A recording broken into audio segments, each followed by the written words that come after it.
Welcome to academia biology और मैं हूं आपके साथ सचिन अंतिल। तो भाई आज की इस क्लास में हम स्टडी करने वाले हैं रोटीफर्स या जिसे हम बोलते हैं आपका रोटीफेरा।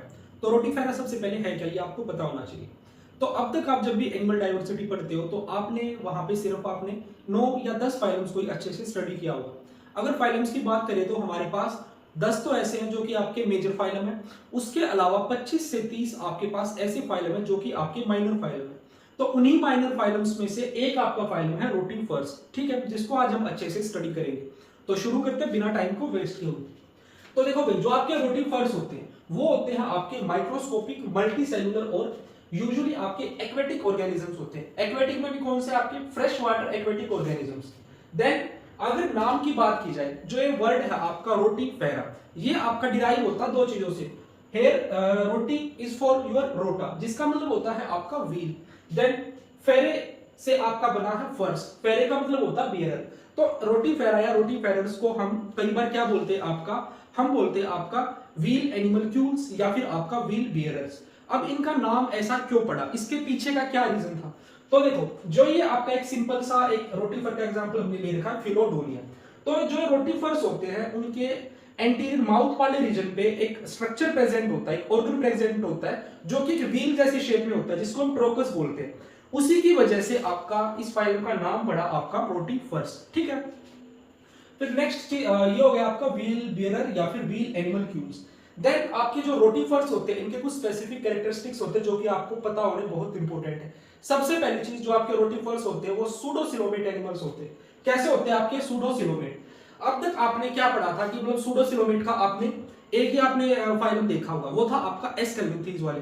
बट आज से आपको माइनर फाइलम में से भी एक ऐसा फाइलम पता है जो कि आपके सूडोसिलोमेट होते हैं, वो है आपका रोटीफेरा। देन नेक्स्ट चीज आती है यहीं पे आपकी यूटेली। अब ये यूटेली क्या होता है, यूटेली का सिंपली मतलब होता है a fixed number of cells throughout the life. यानी कि जो आपके रोटीफर्स जो ऑर्गेनिज्म होते हैं, बर्थ के टाइम पे उनकी बॉडी में जितने नंबर ऑफ सेल्स प्रेजेंट होते हैं, पूरी की पूरी लाइफ टाइम उसमें उनकी बॉडी में उतने ही नंबर ऑफ सेल्स प्रेजेंट रहते हैं, ठीक है।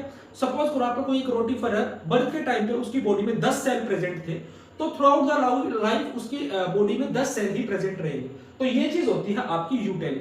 अगर इनमें बात की जाए तो ऐसे ऑर्गेनिजम्स में ग्रोथ कैसे होती है, तो वो जो सेल्स होते हैं, सेल्स की एनलार्जमेंट से इनकी ग्रोथ होती है, ना कि इनकी डिवीजन से, ठीक है। तो यूटेली क्या होता है, fixed number of cells, fixed number of cells throughout life, throughout life, ठीक है। तो ये होता है आपका यूटेली। अब यूटेली का आपको दो एग्जांपल पता है, एक तो आपका रोटीफेरा तो आपको पता ही हो गया, ठीक है। उसके अलावा जो आपकी यूटेली है वो एक और फाइलम में देखने को मिलती है, वो है आपके एस्केल्मिंथीज। किसमें, आपके एस्केल्मिन्थ्स में, ठीक है। आई होप ये चीजें आपको इतनी, देखो भाई ये कुछ स्पेसिफिक फीचर्स हैं जहां से आपके डायरेक्ट एमसीक्यूज बनने के चांस होते हैं। तो ये जो जितने भी पॉइंट्स हैं सारे इंपॉर्टेंट है। फिर नेक्स्ट चीज आती है आपकी, जो आपके रोटीफर्स होते हैं उनमें लोरिका देखने को मिलती है। लोरिका क्या होती है, आपकी थिकन्ड क्यूटिकल होती है। क्या होती है आपकी, आपकी क्यूटिकल होती है जो थोड़ी सी थिक होती है नेचर में। दिस इज थिकन्ड क्यूटिकल या थिक क्यूटिकल जिसे हम बोलते हैं, ठीक है। जो कि कैसी होती है नेचर में, it is protective in nature, protective, ठीक है। अब यहीं पे एक और चीज आती है, जो आपके ऑर्गेनिज्म होते हैं इनमें क्या होता है, इनमें एक सीलिएटेड स्ट्रक्चर प्रेजेंट होता है इनके माउथ के रीजन पे, जिसको हम ट्रोकस बोलते हैं, ठीक है। इसका काम क्या होता है, इस सीलिएटेड स्ट्रक्चर का, ट्रोकस क्या है आपका, ciliated structure, ciliated structure around mouth, around mouth, ठीक है। तो ये जो आपका सीलिएटेड स्ट्रक्चर है ये वाटर करंट का वोर्टेक्स क्रिएट करता है, जिसकी वजह से जो इनके आसपास फूड होता है वो खींच के इनके बॉडी के अंदर चला जाता है, यानी कि इनके माउथ में आ जाता है। तो इसका काम क्या है आपका, फीडिंग में इसका रोल आपको यहाँ पे देखने को मिल रहा है। सीलिएटेड स्ट्रक्चर अराउंड माउथ, ठीक है, that creates vortex current, that creates vortex current which allows them to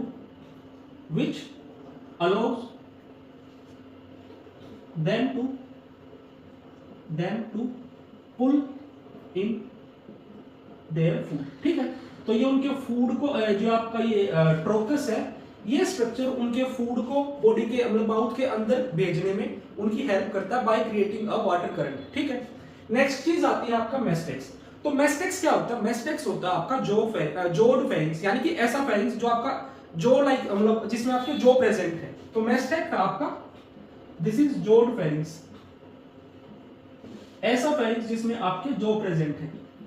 अब नेक्स्ट चीज है यहाँ पे इंपॉर्टेंट, देखो सबसे पहली चीज है इंपॉर्टेंट आपकी ट्रोकस, फिर इंपॉर्टेंट चीज आती है मेस्टेक्स। मेस्टेक्स के बाद एक इंपॉर्टेंट चीज आती है वो है आपकी ट्रोफाइल। तो ट्रोफाइल क्या होते हैं? ये होते हैं आपके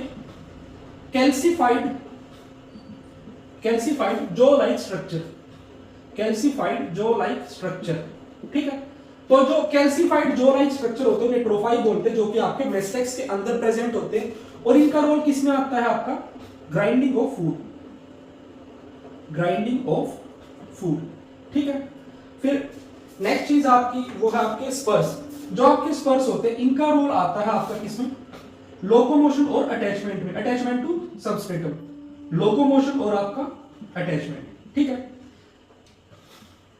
देखो भाई वैसे तो जो है आपका फिलोडोनिया वाला डायग्राम है, अगर आप सर्च करोगे तो इसमें आपको बहुत सारी लेबलिंग देखने को मिल सकती है, बट मैंने वो सारी चीजें यहाँ पे मेंशन इसलिए नहीं करी है क्योंकि उनको मेंशन करने के बाद ये डायग्राम बहुत ज्यादा कॉम्प्लिकेट हो जाता। इंटेस्टाइन, स्टमक, ये बेसिक चीजें आपको ऑलरेडी पता है, तो इसमें सिर्फ मैंने वो चीज शो करी थी जो कि आपको पता होनी चाहिए, जो कि आपके लिए नहीं होने वाली है, जैसे कि 3-4 लेबलिंग से। ठीक है, तो इसलिए इसको सिंपलीफाई रखने के लिए इसको थोड़ा सा कम लेबल किया।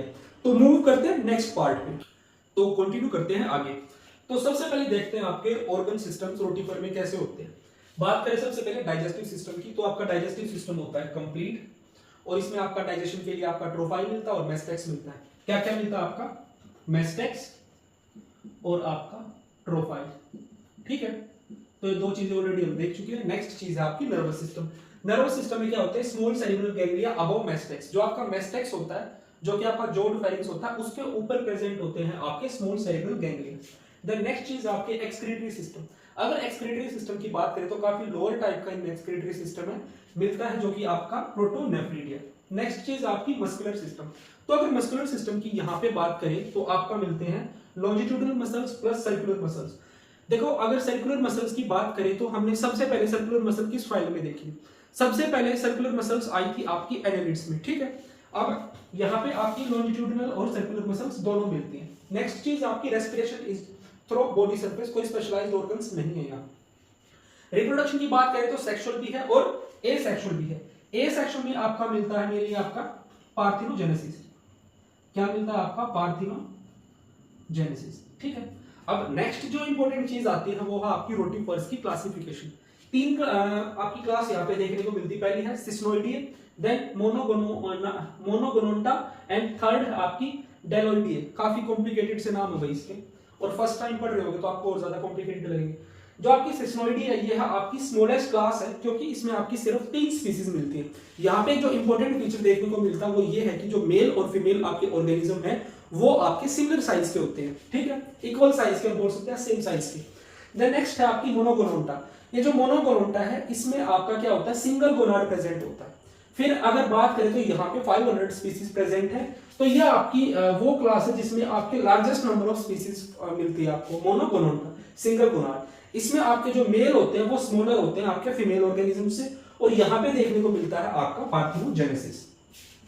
देन लास्ट क्लास रह जाती है आपकी डेलोइडिया। जो आपकी डेलोइडिया है यहाँ पे 360 स्पीसीज मिलती हैं और 2 गोनाड्स होते हैं। साथ में यहाँ पे आपको देखने को मिलता है पार्थिनोजेनेसिस, एंड उसी के साथ साथ यहाँ पे एक पेक्यूलियर फीचर आपको देखने को मिलता है, वो है आपका एनहाइड्रोबायोसिस। अब एनहाइड्रोबायोसिस क्या होता है? ये आपके लिए नई टर्म हो सके। एनहाइड्रोबायोसिस का मतलब है वाटर की एब्सेंस में मेटाबॉलिक एक्टिविटीज को टोटली सीज कर देना, यानी कि अनफेवरेबल से बचने का ये आपका एक तरीका होता है। ठीक है, complete cessation of metabolic activity, complete cessation of metabolic activity.